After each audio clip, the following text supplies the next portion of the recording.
All right. Welcome to Chapter 5, the structure and function of plasma membranes. So the plasma, another term we use here, is the cell membrane. It's the outermost layer defining the boundary of the cell. So in a way, it's kind of like the skin of the cell. Although that analogy is very elementary, as the cell membrane, as we'll see here, is very complex in both structure and function.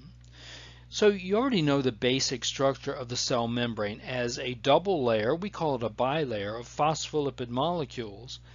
But that really doesn't even begin to scratch the surface of the complexity of the cell membrane. So in this chapter, you will examine the structure of the plasma or the cell membrane, locate and identify its various components, and learn how cells import and export various materials through their membranes.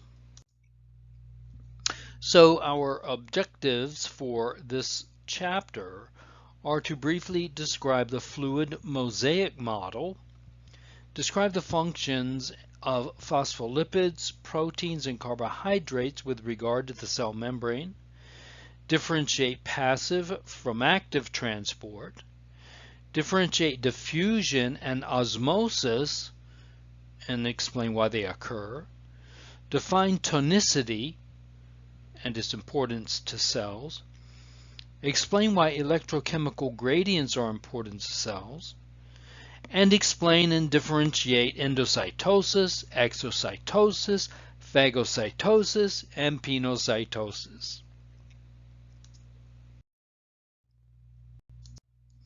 So here is an image that I pulled off of Google Images of an ancient, probably from Greece or Rome, mosaic. This is a picture composed of many thousands of different colored tiles of ceramic or glass.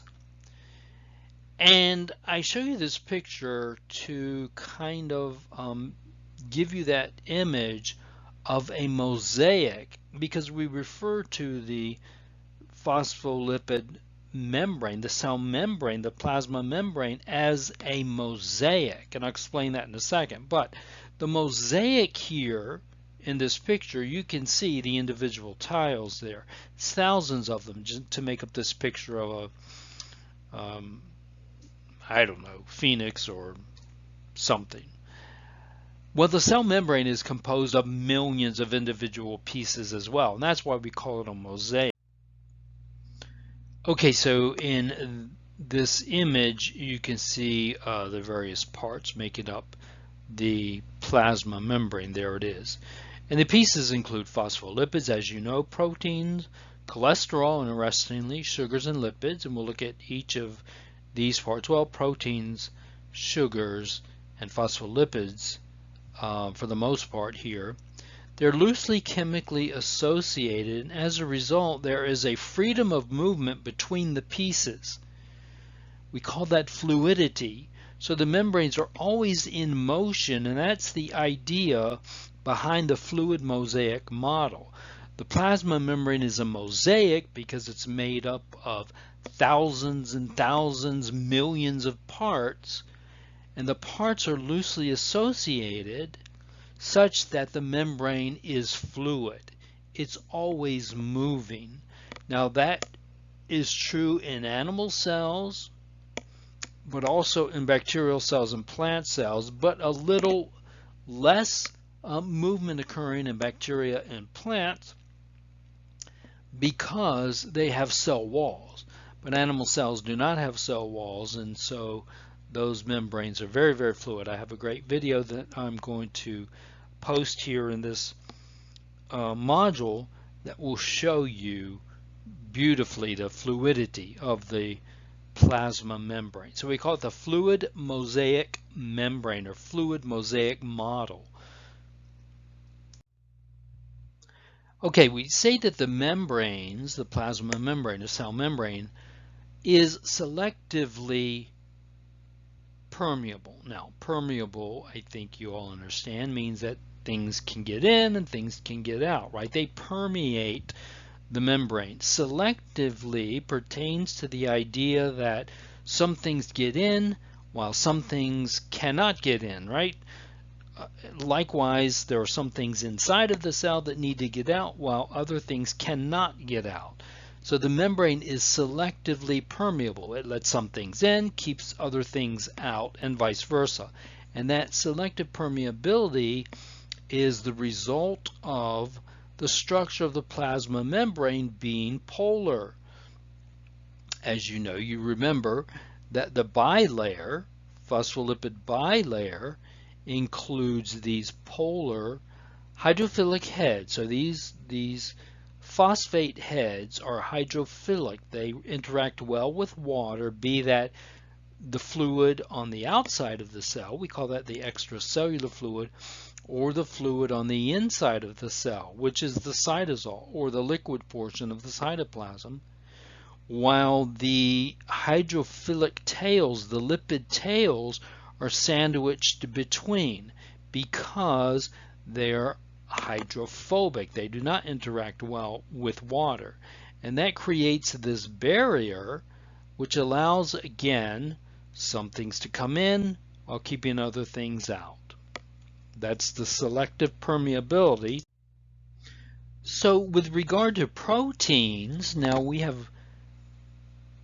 proteins embedded in the membrane. You can see the little plasma bilayer right here, phospholipid bilayer, and here's a protein that cuts across the plasma membrane, the cell membrane. Now, so all of these are proteins in blue, and some of these proteins are open all the time. As you can see, it's like a little channel that allows these little molecules, ions, potassium ions, for example, to pass through with the concentration gradient. Here's an enzyme, a transmembrane enzyme. An enzyme we'll talk about. Enzymes require a substrate, like a little key, to open the lock, and then the enzyme can do its job. Here's a transmembrane protein that requires a reactor or a receptor. So on the surface of the cell as a reactor, but it's not unlike the enzyme in that it requires an element here, a molecule here, to turn it on. So this protein will not do its job unless this molecule plugs in here. And again, it's kind of like turning a key. And once the contact is made, then the protein is activated and then can do its job. Here's a cell surface marker. You can see this is a little chain of glucose molecules here. And this protein, again transmembrane, will not function, or I should say will function, but it has a cell surface marker here. So this marker identifies this particular protein to everything outside of the cell, to the milieu. We'll see examples of that. Here is one cell with its transmembrane protein. Here's another cell with its transmembrane protein, and you can see how these link up. There's like a male protein and a female protein, and once they come into contact, then these two cells can communicate with one another. And then some transmembrane proteins are attached to cytoskeleton or elements of the cytoskeleton, and this plays true in animal cells. Okay, so in the very beginning I said that you want to be able to differentiate passive and active transport, or one of the important functions of the plasma membrane is to get important things in. And in order to do that, or to release trash, stuff that the cell cannot use, or stuff that the cell has made that the body needs, right? We need to get that stuff out as well. So we have two processes here, passive and active transport. Now, by definition, passive transport is the movement of materials without the expenditure of energy. It's passive, right? It happens for reasons other than the cell expending energy. Versus active transport, okay? By definition, it's movement of materials with the expenditure of energy. That's the active part, right? Think about it. When you are sitting on the couch watching TV, you're passive. When you are out running a marathon, you are active, okay? Running a marathon takes energy. Watching TV, not so much. So passive transport requires no energy. Molecules flow across the membrane by diffusion. We'll talk about diffusion and concentration gradients here in a second. Look, no ATP required. ATP is the currency of energy for cells. Adenosine triphosphate, I'm sure you heard the term before. We'll look at it in detail. But that is energy for the cell. And when the cell does not use energy and it's moving molecules, we call that passive transport. Active transport, again by definition, requires energy, requires the expenditure of ATP. Molecules are pumped across the membrane. Now, with both of these processes, we need to think about concentration. On the one side, here's the membrane. On the one side, we have a low concentration of whatever these little green atoms are. As you can see, there's a few over here, and on the other side of the membrane, we have a high concentration of whatever these things are. All right, passive transport moves molecules, we say, with the concentration gradient. So in other words, we have a lot of stuff out here, these little green dots, not so much stuff in here. And what that does, that sets up what we refer to as a concentration gradient. We have a high concentration out here, a low concentration out here, and quite naturally these little molecules will move, if they're able to move across the membrane, they will move across the membrane from the area of high concentration to the area of low concentration. All right? Now think about it. You are in a room, you're at a party, and you're in a room, and there's like 50 people, you know, in a 20 by 20 room. It's really, really crowded. It's starting to get hot. You're starting to sweat. It's hard to breathe. You want to get out of there. Now, in the next room, the adjacent room, or in a hallway, whatever, not that many people. Okay, easier to move. The air is fresher. It's cooler. You want to get over there. So you simply walk out the door. You walk from this room that's really, really crowded to this room, not so crowded. Right? You're moving from an area of high concentration, a lot of people, to an area of low concentration, not that many people. All right? That's diffusion that doesn't require energy. Now, versus active transport. Here you are in the hallway or in another room, not so many people. Here's the room full of people, 20 by 20, 50 people in there, but something really exciting is going on in there, and you want to get in. So you have to push your way through the door, push your way into the room, push your way into the crowd. Takes effort, takes energy. That's active transport, ATP required. You're going from an area of low concentration to an area of high concentration. That's active transport. So passive transport, as I have explained, is movement of molecules through the membrane, no ATP required, no energy required, and molecules move in response to a concentration gradient. So they move with the concentration gradient. You're going from an area of high concentration to an area of low concentration, no energy required. It's like water moving downstream. So diffusion then is the movement of molecules from high concentration to low concentration. So diffusion is an example of passive transport. And diffusion will continue until the concentration is the same in all regions, in other words, on both sides of the plasma membrane. So you're going to have water, for instance, will diffuse across the membrane until there's an equal concentration of water inside of the cell as there is on the outside of the cell. Water will passively move across, will diffuse across.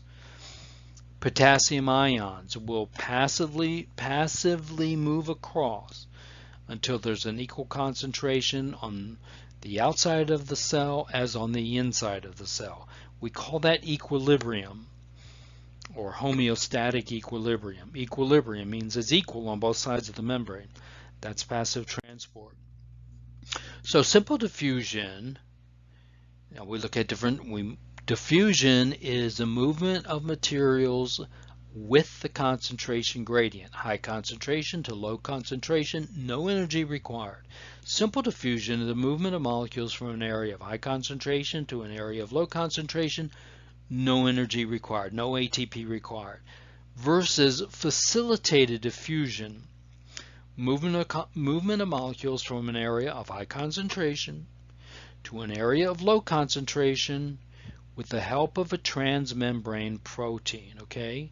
So back in the example that I showed you, the blue protein, transmembrane protein with the channel in the middle, and things can go back and forth. It's always open. Things can go back and forth according to concentration gradient. That would be facilitated diffusion. Simple diffusion, by contrast, is when things move across the membrane on their own. Still high concentration to low concentration. Facilitated diffusion is when things move across the membrane with the help of a transmembrane protein. See, diffusion is being facilitated by this protein with an open channel. It's still high concentration to low concentration, no energy required.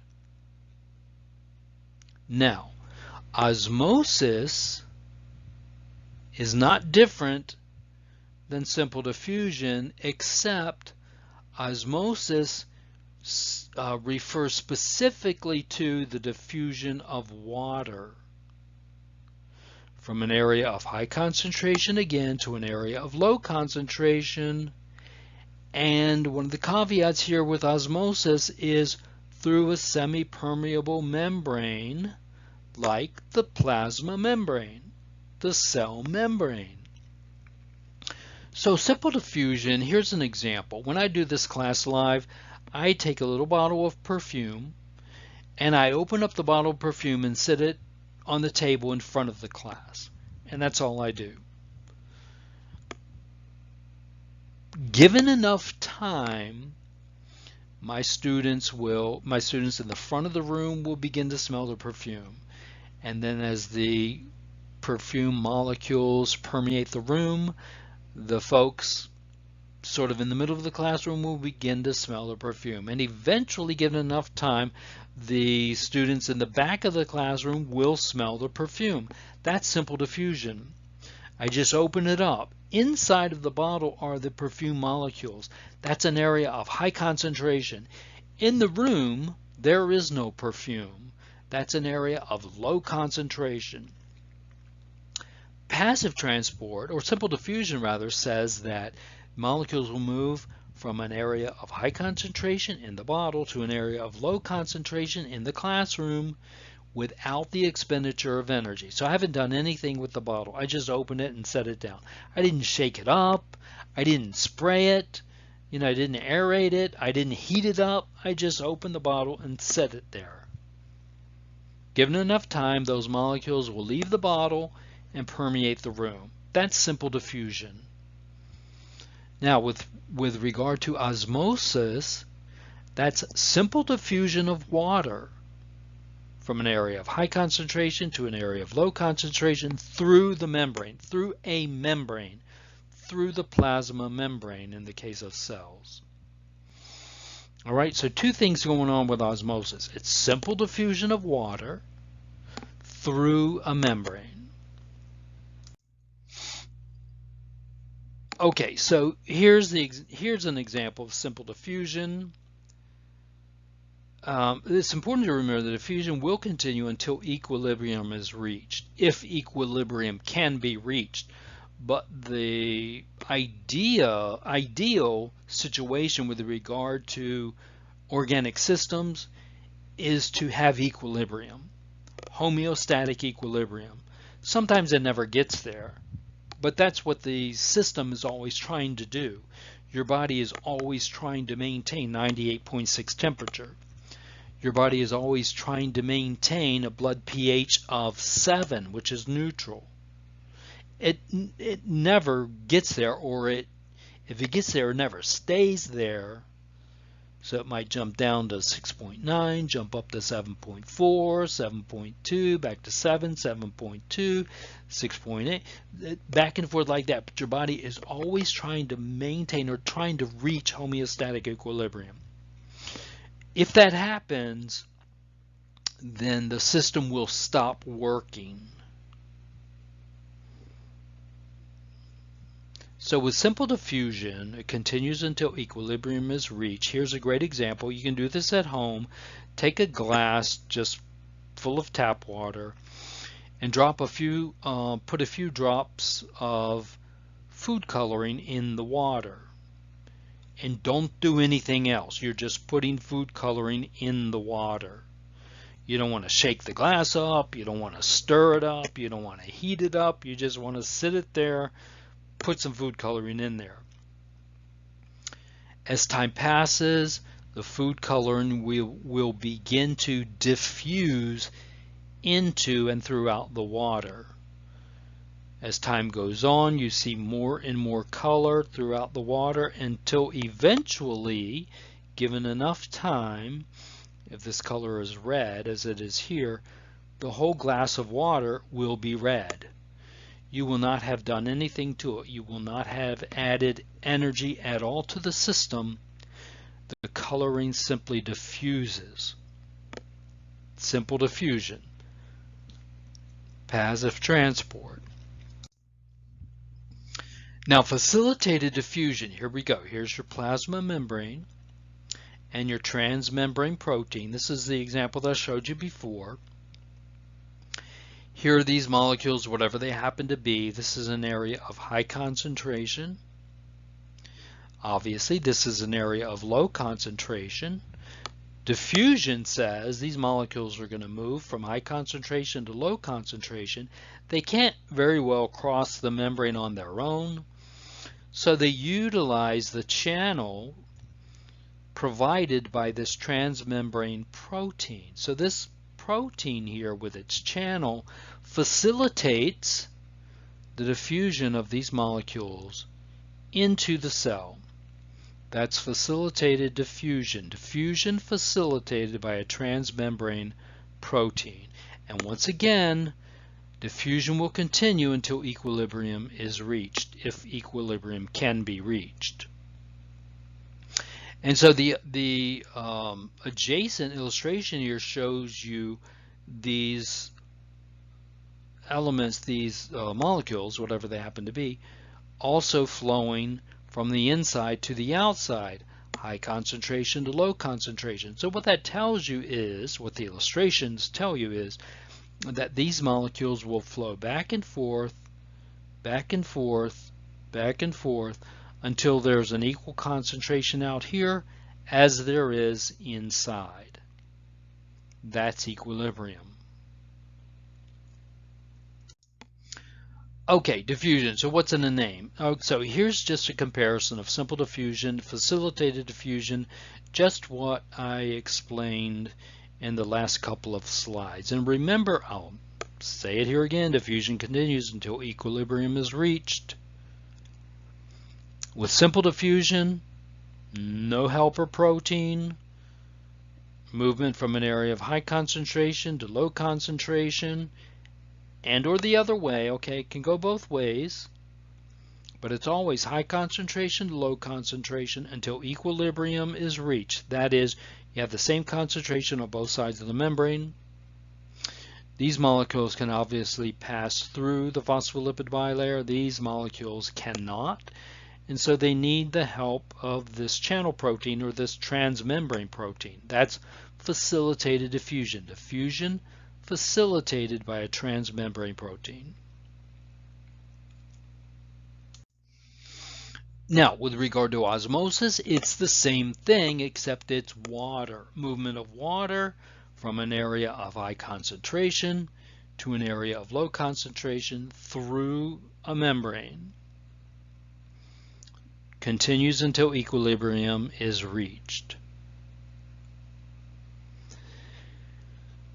So here's your membrane, cell membrane for instance. Now here you have, it says urea molecules, so this is like in your kidney. You're making urine. And so we have urea over here. Now urea cannot cross the membrane. And here we have some water molecules over here. So here we have a high concentration of water, and here we have a high concentration of urea. Now whenever we have a substance in solution, we call that substance the solute. Okay, S-O-L-U-T-E. And the substance that it is mixed in with or dissolved in with is called the solvent, S-O-L-V-E-N-T, and as you know, water is the universal solvent. Okay, so the solution here is the membrane. So the solution here, we have a high concentration of water, low concentration of water, high concentration of solute, urea, low concentration, or really a zero concentration, but solute cannot move this way. So what happens? How do we get equilibrium? Well, the only way to get equilibrium is for water to move across the membrane, to diffuse across the membrane. The process is called osmosis, to dilute this urea solution over here.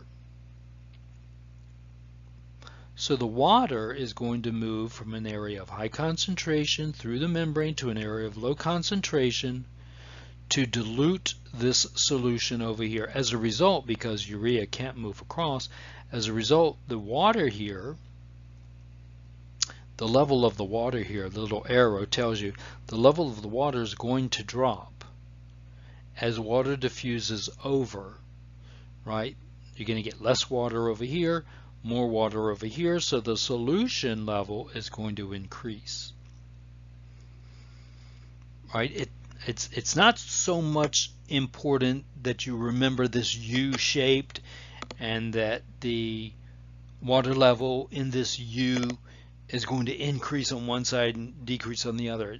This illustration is just showing you that water is going to diffuse across the membrane. The process is called osmosis, to dilute this urea solution over here, where you have a low concentration of water. I hope that makes sense. Okay, so we have two terms that several terms here, but we have two major terms, tonicity and osmolarity, that we have to kind of get straight in our heads. Tonicity is the ability of a solution to change the volume of a cell. We're talking about cells here, organic systems, and tonicity is directly related to osmolarity. Okay, so when you think of tonicity, think of tone, right? When you work out and you tone your muscles, right? They get firm, they get rigid, right? That's the kind of tonicity that we're talking about, and it'll make more sense when I show you the illustration of the cells. Osmolarity then, now see, tonicity is directly related to osmolarity. Osmolarity refers to a solution's total solute or solute concentration. So it's how much stuff is dissolved in the solution. That refers to its osmolarity. So something that has a high osmolarity has a lot of stuff dissolved into it. So if you compare ocean water with tap water, right? Ocean water has a high osmolarity because it has a lot of salt dissolved in it. Tap water has no salt, so it has a very low osmolarity, right? That's the idea. So solute or solute is the substance, I put in parentheses here, particle, because we usually think of something being dissolved in solution, right? So it's the substance that is dissolved in the solution. And my example here is sodium chloride, NaCl. You know this is table salt, dissolved in water. You take a glass of water, you put some salt in there, you stir it around, you dissolve it, all right, to make a saltwater solution. All right, so the solute is the sodium chloride, is the crystalline salt that you dissolve in water to make the solution. Solvent is the liquid portion of the solution. Solvent is the solute is the stuff that is dissolved. Solvent is the stuff that does the dissolving. Solvent is a liquid portion of the solution, and it is the solvent into which the solute is dissolved. So it's the water part of the saltwater solution that I mentioned a little while ago. So the sodium chloride, the crystalline salt, table salt, is the solute or solute, and the water is the solvent. And of course, you know from our previous study that water is the universal solvent. Okay, so a solution with a low osmolarity has a greater concentration of solvent. In our case with salt water, the saltwater solution has a greater concentration of water. So it has more water in it than it does solute. That's what I mean here when I say has a greater concentration of solvent than solute. All right, it has a higher concentration of solvent, of water. A solution with a high osmolarity has a greater concentration of solute, that is the salt, the sodium chloride, than solvent. So ocean water, seawater, has a high osmolarity compared to tap water, which has a low osmolarity. And when we think of osmolarities, be thinking about comparing one to the other. So you can't just say that ocean water has a high osmolarity. High osmolarity with regard to what? Compared to what, right? So you always have to compare it to something. Ocean water has a high osmolarity compared to tap water, like that. And so when we think of osmolarity, we have three terms to differentiate here. That's the hypertonic solution, the hypotonic solution, and the isotonic solution. Okay, by definition, okay, so tonic here refers to the solute. It's the stuff that is dissolved, okay, to make the solution. Hyper, right, by definition means above and beyond. It's higher than normal. It's hyper. When you're hyperactive, you're very active, more active than normal. So a hypertonic solution is a solution that has a very high amount of solute dissolved in it. See how that works? So high osmolarity, so a hypertonic solution has a high osmolarity with respect to something. In this case, we're talking about organic systems, and we're talking about the cell, and we're talking about the plasma membrane. So hypertonic solution has a high osmolarity with respect to the cell. And when we say the cell, we're talking about the liquid portion of the cytoplasm, the cytosol. So there's more stuff dissolved in the outer matrix, the extracellular fluid, than there is inside the cell, inside the cytosol. So a hypertonic solution has a high solute concentration. It's like the ocean water, salt water, with respect to the cell. See, we always have to compare it to something. So a hypertonic solution, and when we talk about solution, that always means the extracellular fluid, the extracellular matrix, the extracellular milieu. It's the stuff outside of the cell. When we talk about the stuff inside of the cell, we're talking about cytosol. So a hypertonic solution has a high osmolarity with respect to the cytosol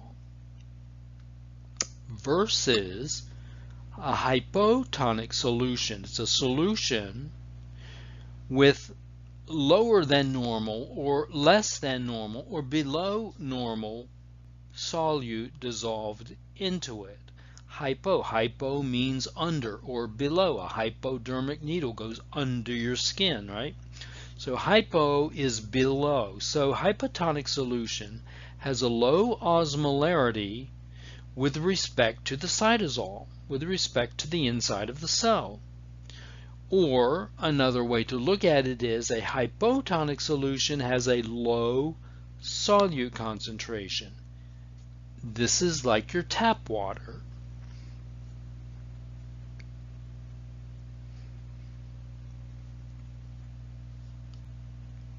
Okay, so one more example here, maybe to clarify it a little bit more, because it's obvious that ocean water has a higher solute concentration, a higher osmolarity than tap water. But are you familiar with the Dead Sea over in Israel? The Dead Sea has an extremely high concentration of salt, and people go over there and they can actually like lay on top of the water, not merely float, but lay on top of the water, because the solute concentration, the salt concentration is so much, so thick, so heavy. So if ocean water has a high osmolarity with respect to tap water, the water from the Dead Sea has a high osmolarity with respect to normal ocean water. Okay, they both have salt in them, but the Dead Sea water has a lot more salt than regular ocean water from the Atlantic Ocean. Okay, and so the third term here is isotonic solution. Iso means the same.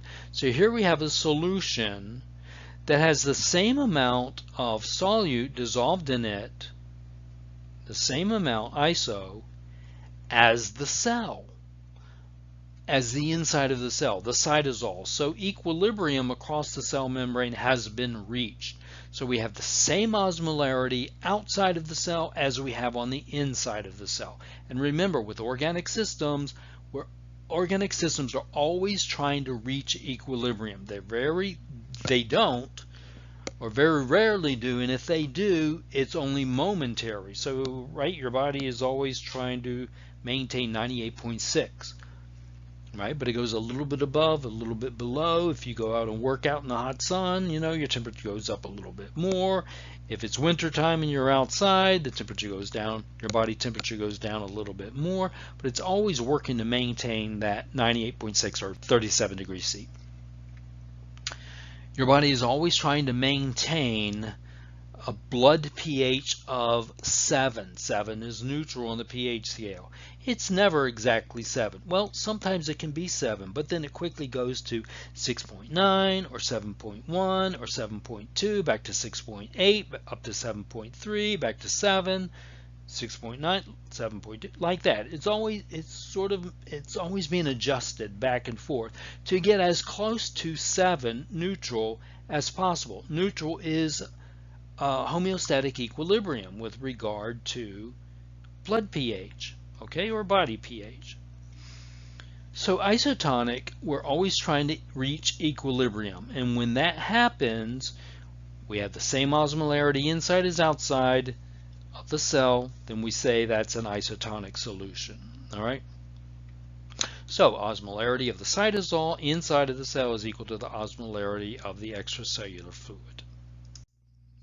So here we go, back to this diagram with this U-shaped apparatus here, and the idea, now think about osmosis, right?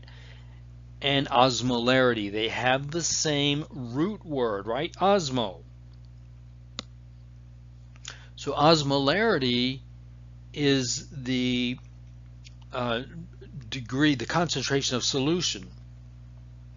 Osmosis is the movement of water to affect the concentration of solution on both sides of the membrane. That's how that works. So osmosis, so another way to look at osmosis is to think osmolarity. And so once again, plasma membrane there is what this represents, semi-permeable membrane. And so over here we have lots of water, very little solute. Over here we have lots of solute, urea, very little water. I mean concentration-wise, very little water. It's still lots of solution. But okay, so remember that a substance that has a low osmolarity has more solvent. And that's what we have over here. Here we have essentially water, well, a little bit of urea, but essentially water. Very low osmolarity. Over here we have lots of dissolved substance. So that's like ocean water or like the Dead Sea water. Lots of stuff dissolved in there. So this has a high osmolarity. All right. So osmosis is going to shuffle water from an area of low osmolarity to an area of high osmolarity. All right. It's kind of it's a different way of looking at osmosis, a different way of looking at the diffusion of water across a semi-permeable membrane. On the one hand, we could say that water here is moving from an area of high concentration to an area of low concentration, or we can say that water is moving from an area of low osmolarity to an area of high osmolarity. You work that out in your own mind. I think of it both ways, back and forth, depending on if you're thinking about osmosis with regard to the movement of water or osmosis with regard to osmolarity. All right, I don't want to confuse you there. You work it out in your own mind, but that's the idea. Okay, so here we see a real-world example. These are red blood cells. These are normal red blood cells. Normal red blood cells, if you didn't know, they are oval or round, roughly in shape, and they kind of remind me of like a jelly donut that you pick up and you kind of squeeze it together in the middle, but you don't punch a hole all the way through. So it's kind of dented or indented, both on the top and the bottom. But it's not a regular donut with a hole all the way through. Okay, that's the shape of a normal red blood cell. Now, when we talk about hypertonic, isotonic, hypotonic, we're talking about the extracellular fluid with respect to the cytosol. So, in a hypertonic solution, we have a high concentration of solute outside of the cell. Okay, we're talking about the solution, so that's the extracellular stuff. That's the extracellular fluid that we're talking about. So I shouldn't have to always clarify that. So when you say solution, you're always talking about the extracellular fluid. When we're talking about the inside of the cell, say cytosol. Okay, so in a hypertonic solution, you have a lot of stuff dissolved in that extracellular fluid compared to the cytosol. Cytosol is mostly water. And so what happens, remember, organic systems always trying to reach equilibrium. So what is going to happen, this is in your blood now, water, so the hypertonic solution is your blood. It's the liquid portion, the plasma portion of your blood. And so it's very, for lack of a better term, but to give you a mental visual here, it's very salty. Okay, the plasma of your blood is very salty. So what happens is, being an organic system, your body is going to want to move water into the bloodstream because we don't function very well with salty plasma, with salty blood. So we're going to move water, which is contained within those red blood cells, through the membrane out into the plasma to dilute the plasma. We want to make, because salt can't go into the cell, right? So we want to pump water into the plasma, out of the cells, into the blood to dilute the blood. We don't want the blood to be so salty. We can't function normally that well or that way. And so what happens as water leaves the red blood cells, they shrink up. And so what you see down here, this little picture here, here's a red blood cell, and water is leaving. Follow the arrows. Water is leaving the red blood cells, and they shrink up. And when they shrink up, I mean, microscopically, you can, when you see these, you see these little spikes, and that tells you that the cell is shrinking. I'll show you a micrograph of this in a second, but when I do this class, we do the lab live, we can do this with real blood and put it in a hypertonic solution, and we can actually watch, you can physically watch the red blood cells shrink up. Okay, in a hypotonic solution, right, there's less stuff dissolved in the extracellular fluid. It's hypo, the solution is hypo. With respect to the cytosol, right? There's more dissolved substance in the cytosol.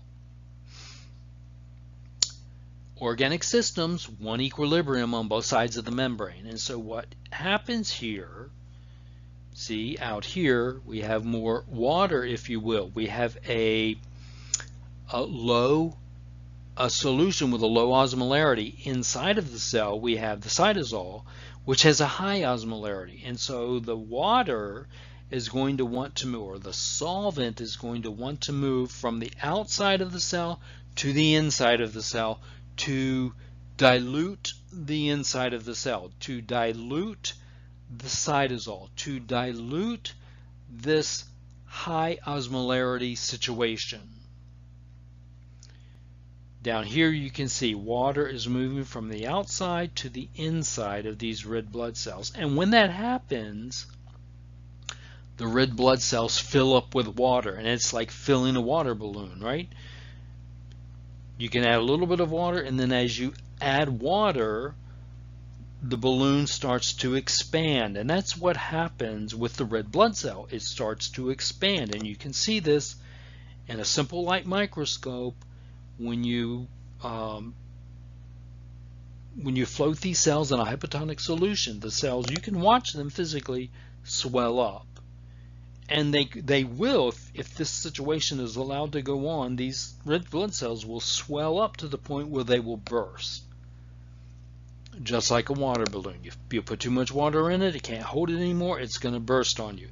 That's what this little splash represents here, it's like this red blood cell is like bursting. Okay,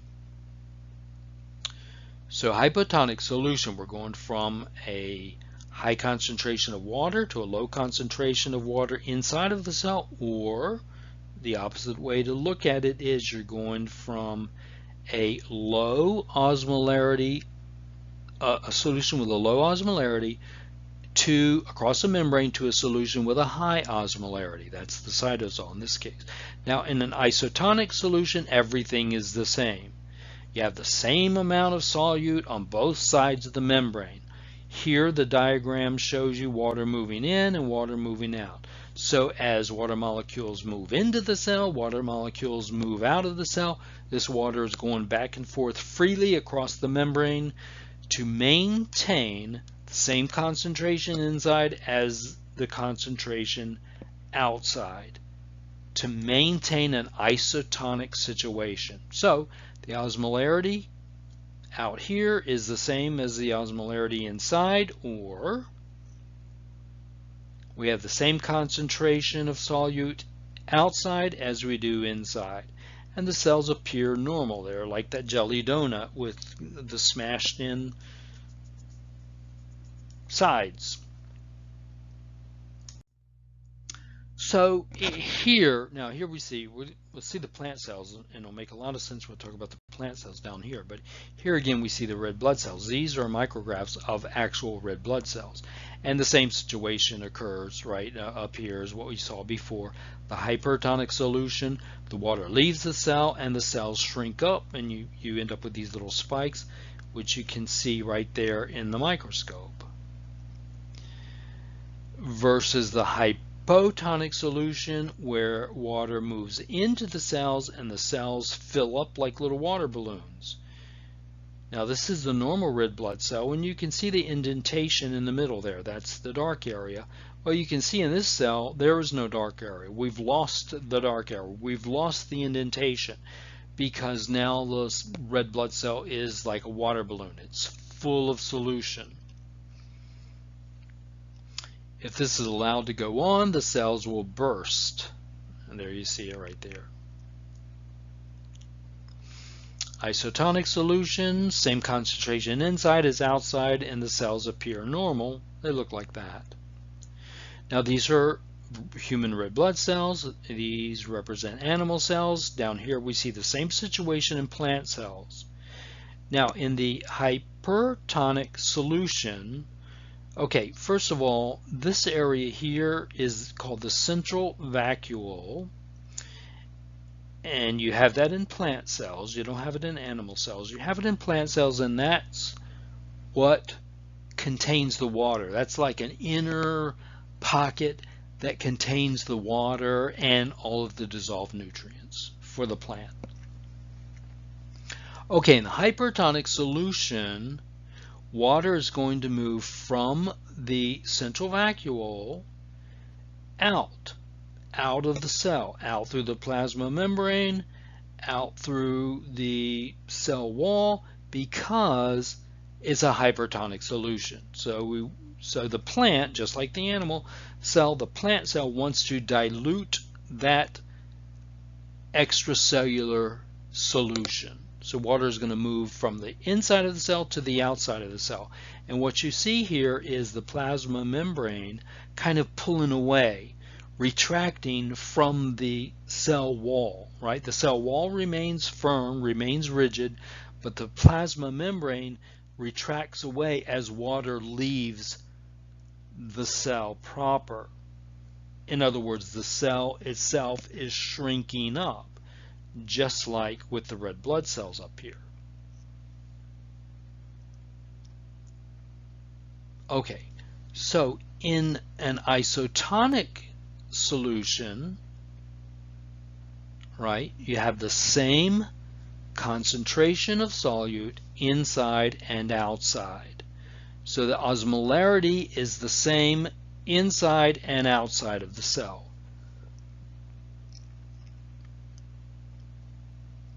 Here is your normal central vacuole. Okay, we have the same, right, it's isotonic, right? So keep that thought in mind as we go to the hypotonic solution.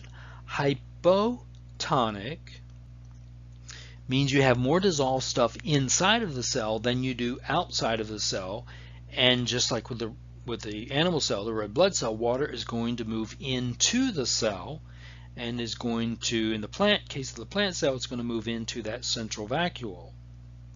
Now here's the difference. When you have an isotonic solution, the plant or the plant cells, as noted down here, are flaccid. That means they're not very rigid. When you deplete the plant cell of all of its water, right, the cell says cell body shrinks. And when you fill the central vacuole with water, in the case of a hypotonic solution, look, normal rigid cell. So this is normal for the plant. It's not normal for the animal, but it's normal for the plant cell. Okay, so let me give you an example here that will shed light on this for you. In a hypertonic solution, water is going to leave the cell to dilute the extracellular fluid, and as a result, these cells are going to shrink up. And when they do, these cells are going to go limp, and if that situation is not rectified, these cells are going to die. In other words, the plant is going to die. Because plants need water, need lots of water. So if you take all the water out of the plant, then it's going to die. Okay.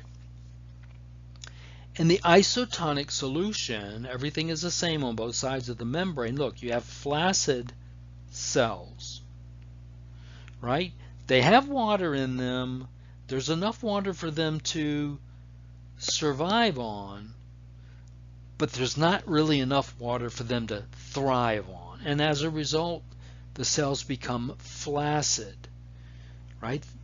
They droop over. Okay, so if you're looking at, for instance, if you have a plant at home, a house plant, the plant is going to droop over, right? It's not, you look at it and you go, boy, that's a sad looking plant. It's not dead, it's still green, it's still alive, but it just looks sad. It's drooped over the side of the pot. And you know, you can look at it and you can tell that plant needs water. So you give it some water, you pour some water into the pot, thereby making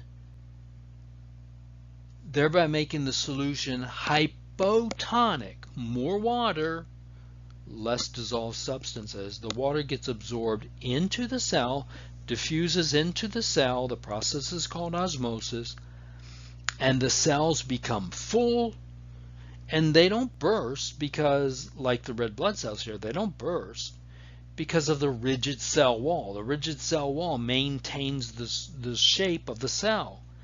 It just fills up with water, right, until it can take no more water, but it doesn't burst because the rigid cell wall keeps its shape, keeps it from bursting. But what happens here is the plant cells become rigid, right? We call that turgid. They become turgid.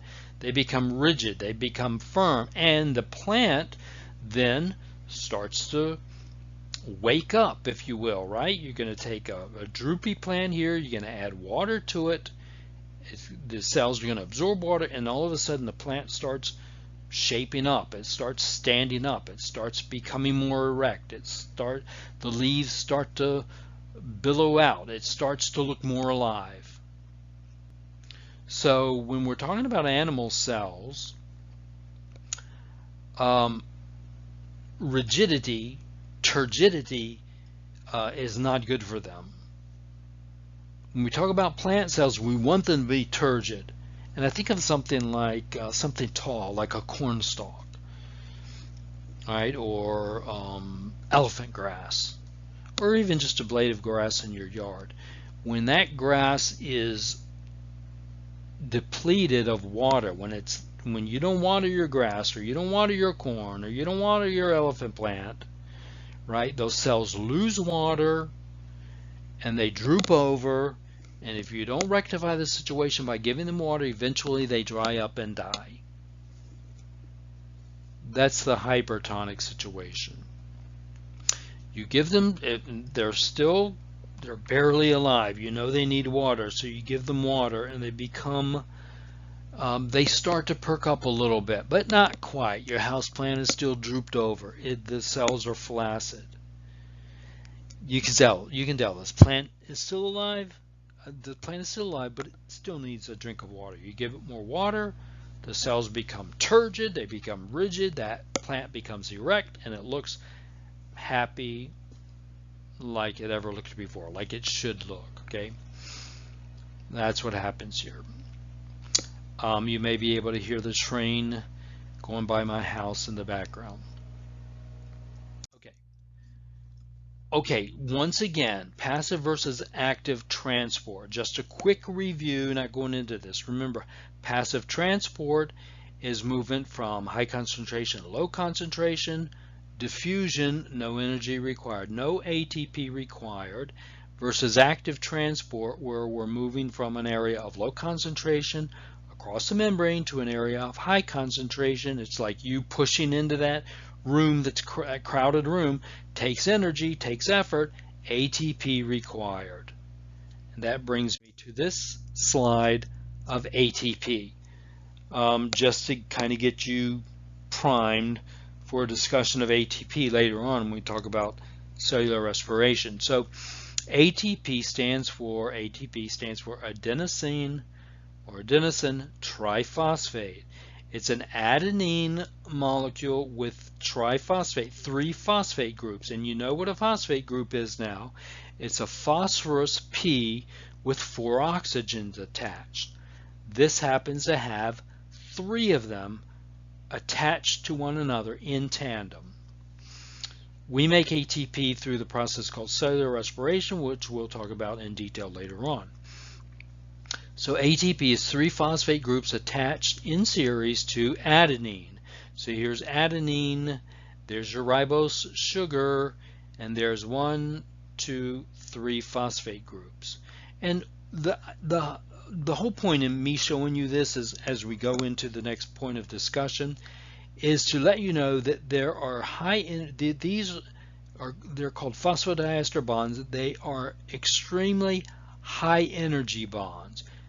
The bonds between phosphate groups are extremely high energy, and there's 2 of them, right? So if you break this bond here and you release this, we call it the terminal phosphate, and we always start, we go with the last one out, or the first one out, the furthest one out. We pop that one off, and then we can pop this one off. Okay, so this is 1, 2, 3 triphosphate. If we pop one off, then it's going to be 1, 2 diphosphate. If we pop the second one off, then it's going to be 1 monophosphate. Okay, so it would be adenosine monophosphate. 2 would be adenosine diphosphate, or ADP. 3 is adenosine triphosphate, or ATP. Okay. So when we break that phosphodiester bond, then we release a lot of energy, and that energy then can be harnessed and used to do work like active transport.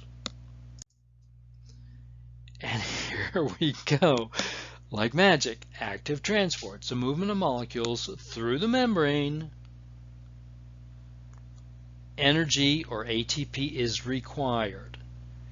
It makes a use of a carrier protein, a transmembrane protein, as we'll see here in a minute. And we're moving molecules from an area of low concentration to an area of high concentration. Again, it's like you forcing yourself into that crowded room. It takes work, it takes energy, it takes effort. In other words, you're going against the concentration gradient. And that's what active transport does. It moves substances against the concentration gradient, and that takes work on the cell's part. That takes energy in the form of ATP. Okay, so here we see in diagram form active transport. Again, here's the semi-permeable plasma membrane, and we're going from an area of low concentration to an area of high concentration, and that takes effort to move these molecules this way against, we say that's against the concentration gradient, and that takes energy in the form of ATP. ATP, remember, is the currency of energy for all cells, for all organic systems. Okay, we said that active transport uses a carrier protein, and so this is from your textbook.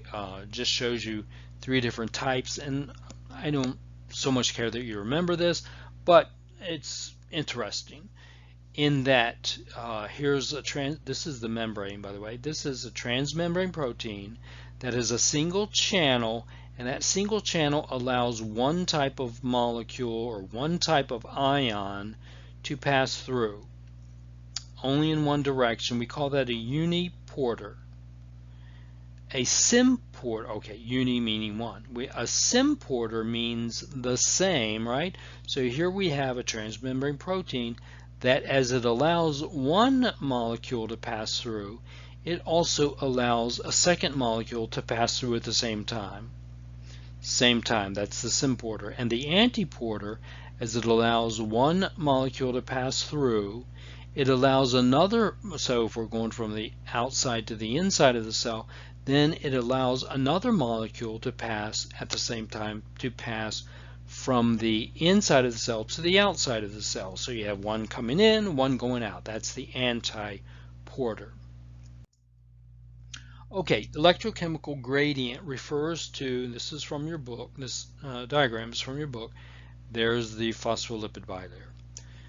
So here we have 2 situations going on with the term electrochemical gradient, combining the two and addressing both issues at once. Okay, so this is the cytoplasm side. So this is inside of the cell, this is outside of the cell. So on the outside of the cell, look, we have a net positive charge.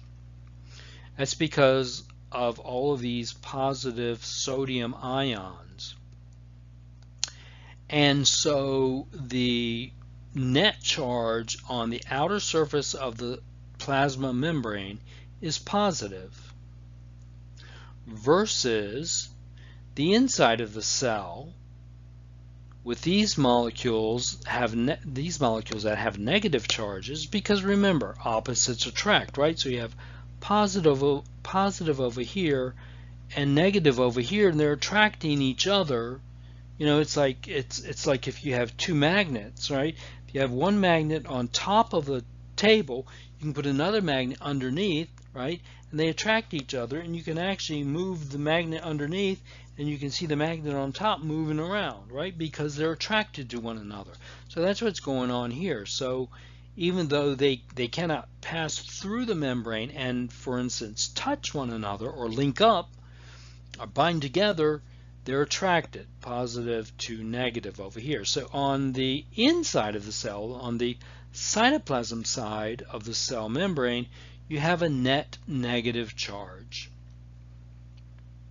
And what this provides for you is an electrical gradient, right?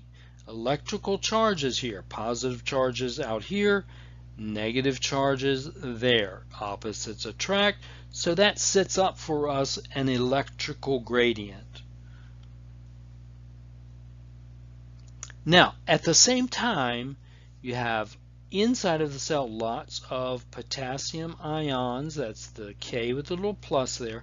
Lots of potassium ions. High concentration of potassium inside of the cell.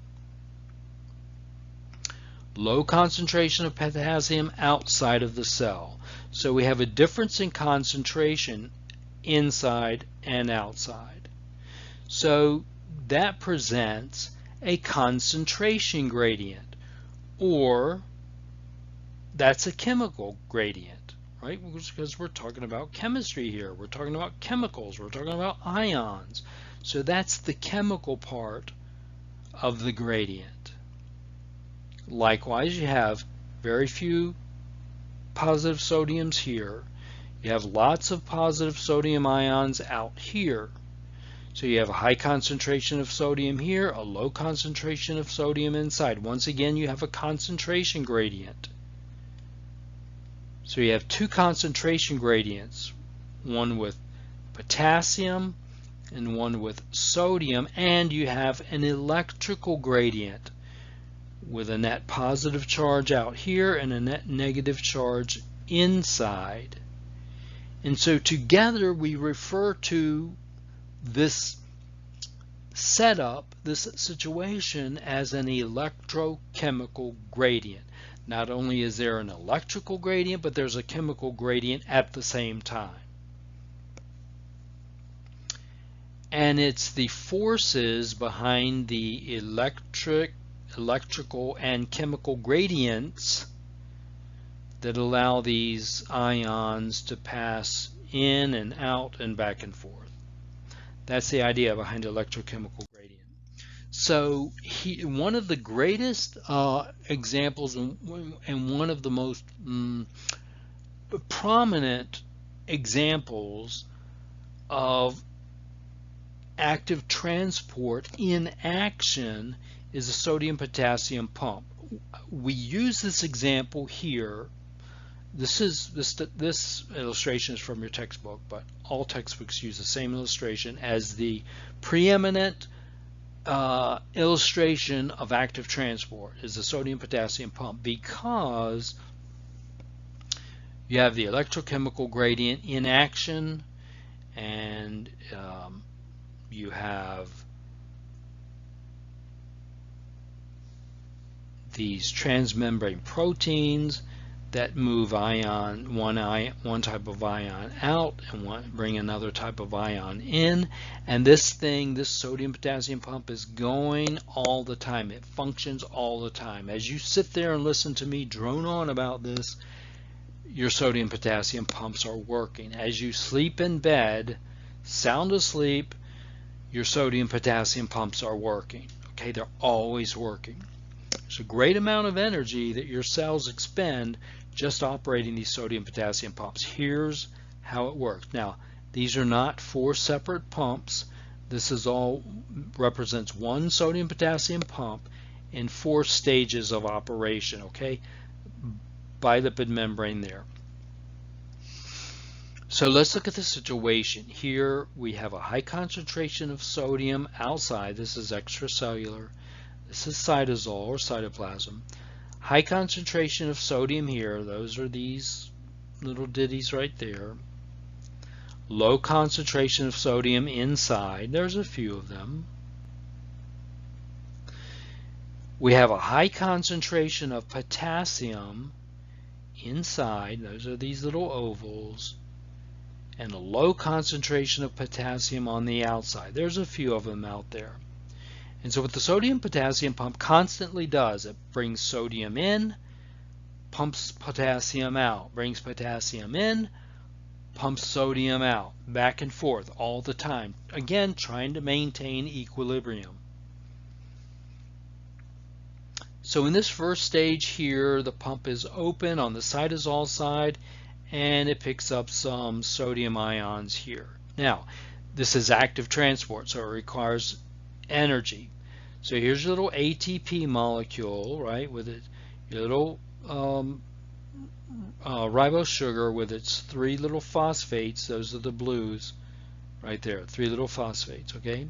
So what we're going to do is we're going to cleave off the terminal phosphate, and we're going to use the energy in that bond that we break. How do we break the bond, by the way? I hear some of you say hydrolysis, hydrolysis. We lyse the bond by adding water. So we're going to cleave off that terminal phosphate, and what that does is it causes we call it a conformational change in the protein, the transmembrane protein. And what that means is on the cytosol side, the membrane protein closes, it seals off. However, on the extracellular side, it opens up. Okay, so remember we had 3 little sodium ions inside.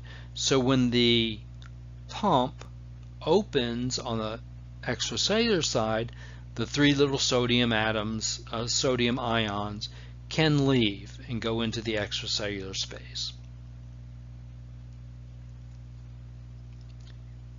When we cleave off that little phosphate group, the ATP, adenosine triphosphate, becomes adenosine diphosphate, ADP. See, there it is with its 2 little phosphate groups, only 2.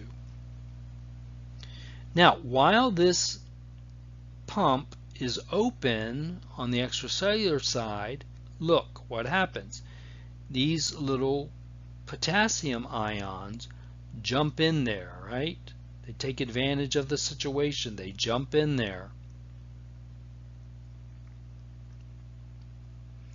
And when this phosphate group that caused the initial conformational change drops off, then another conformational change in the transmembrane protein occurs, and that change is on the extracellular side, the protein closes, and on the cytosol or cytoplasm side, the protein opens, and your little potassium ions, which jumped aboard over here, little potassium ions can then leave.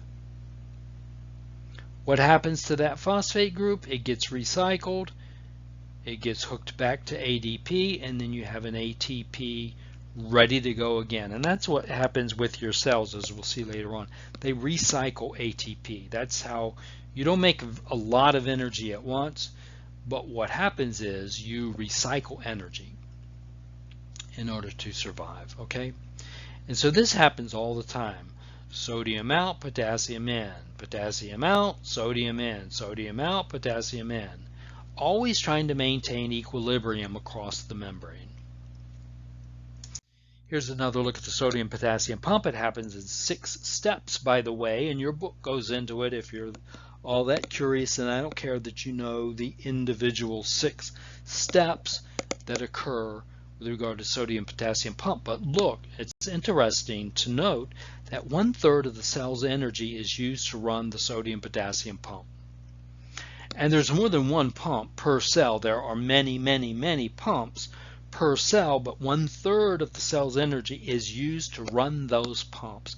They operate all the time.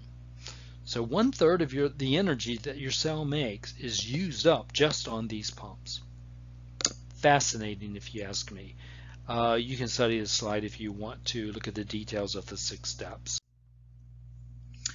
And this idea of co-transport, another term for this is secondary active transport. Still active transport, but the sodium-potassium pump is an example of secondary active transport or co-transport, where one molecule gets pumped out and using the same situation, another molecule gets pumped in. So, right, so one goes out, one comes in, using the same pump.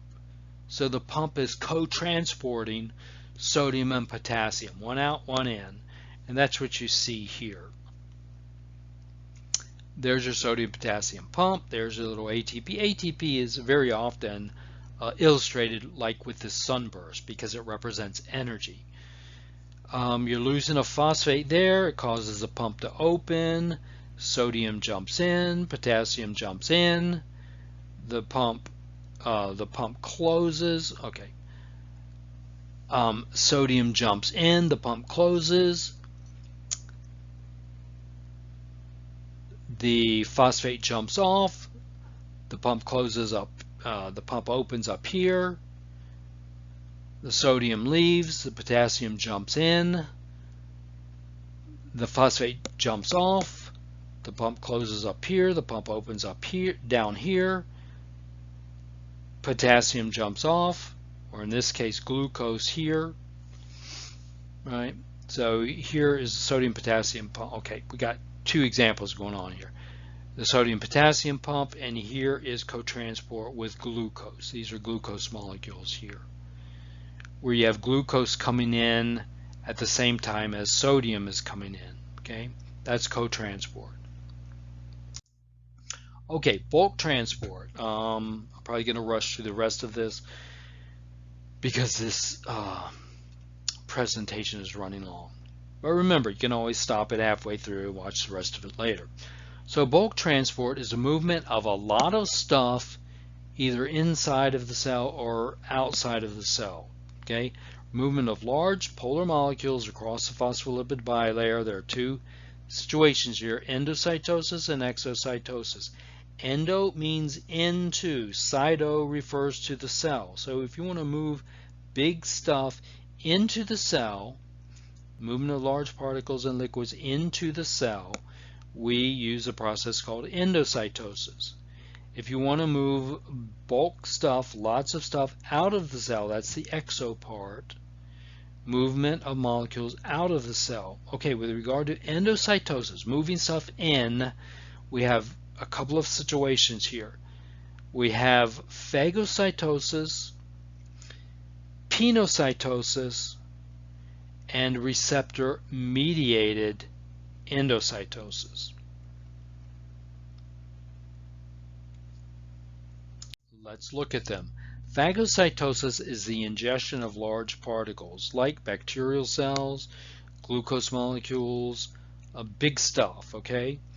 And the way that happens is phago or phage means to eat. I think that comes from the Latin. It means to eat. Ingestion of large particles. So the cell is eating, if you will, large particles, like bacterial cells here. And what happens here as the bacterial cell, or whatever this molecule happens to be, comes in contact with the cell membrane, the cell membrane forms a little pocket around the large molecule. Okay, you can see it forming here, you can see it forming there, and eventually that pocket, these two sides will fuse, and this little sort of balloon, this little vesicle now containing the bacterium or the nutrient molecule, whatever it is, will pop off, and there you see it inside of the cell. This is cytoplasm. So there you see this little vesicle with the bacterial cell inside. Why would this happen? Well, if bacteria not good for your cells, this can be a white blood cell. In fact, we have white blood cells called phagocytes that will devour foreign particles like bacterial cells that are not good for the human system, that are not good for the organism. So the phagocyte will absorb these large particles and will then dissolve or digest these large bacterial particles, these large bacterial cells, right? That happens all the time. Here we see it in action. This is a micrograph. There's a bacterial cell, and you can see the plasma membrane, the cell starting to engulf this bacterial cell. Okay, that's phagocytosis. We have cells called phagocytes that do just that. They ingest large particles, and we typically see this in by way of trash, old broken down red blood cells, or bacterial cells that the organism no longer needs, has use of. It's called phagocytes, called phagocytosis. In pinocytosis, same thing, but here we're taking very small particles, predominantly liquids, very small particles, into the cell. All right? So phago, we're eating large stuff. Pino, we're drinking tiny stuff, ingestion of liquids. The same thing happens. Here we have the solute molecules, right? They need to get inside of the cell because maybe there are nutrients. And so the cytoplasm forms its little vesicle around the nutrient molecules, and it pops off, and there you see the little bubble with nutrients inside. Here you see that process going on. These are these little vesicles forming with extensions of plasma membrane. Here's a large one. You can see some of those little particles inside. Right, that's penocytosis, ingestion of liquids. Receptor-mediated endocytosis, taking stuff into the cell by way of a receptor molecule. So on the surface of cells, you have these molecules, or these proteins. We refer to them as receptor proteins. They're very specifically shaped, and here's the target molecule. They happen to fit exactly into that little spot. And once these target molecules, or whatever they happen to be, latch on, settle into the receptors. In other words, these particles cannot get into the cell except through way of a receptor. The receptor is like the door person, right? Here you have someone who wants to come into the party, and here's the door guy. And if the door person is not there, then these people cannot get into the party. The door person is there, and they say, okay, let me get the door for you and welcome you into the party.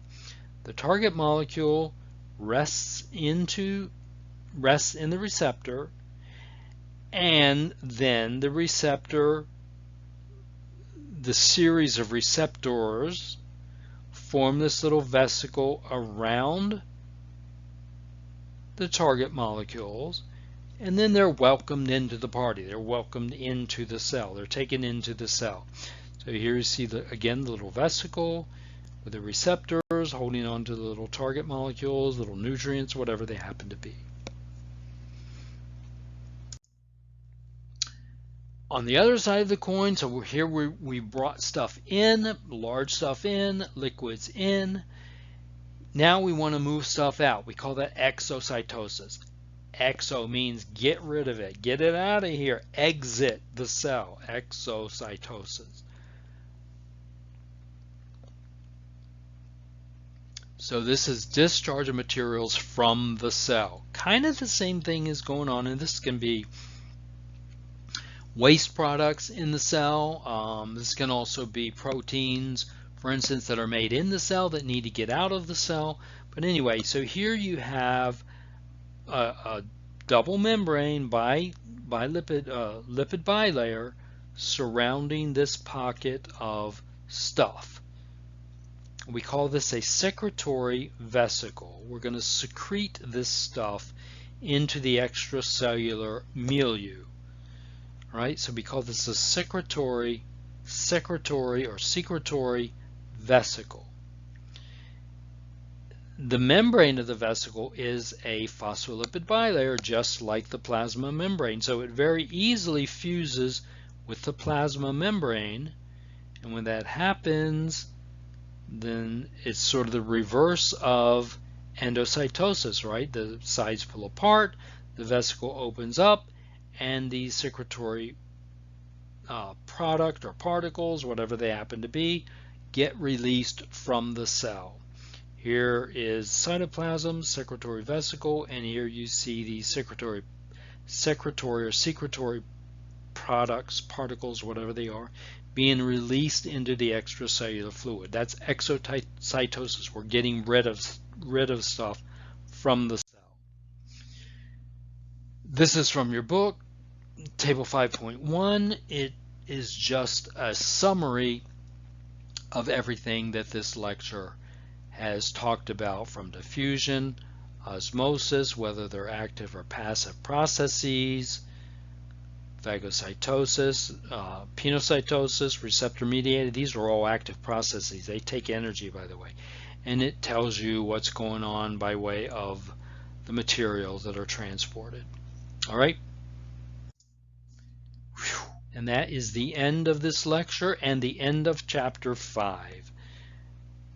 You're now ready for your quiz on Chapters 4 and 5 coming up this week. Good luck and we'll see you soon.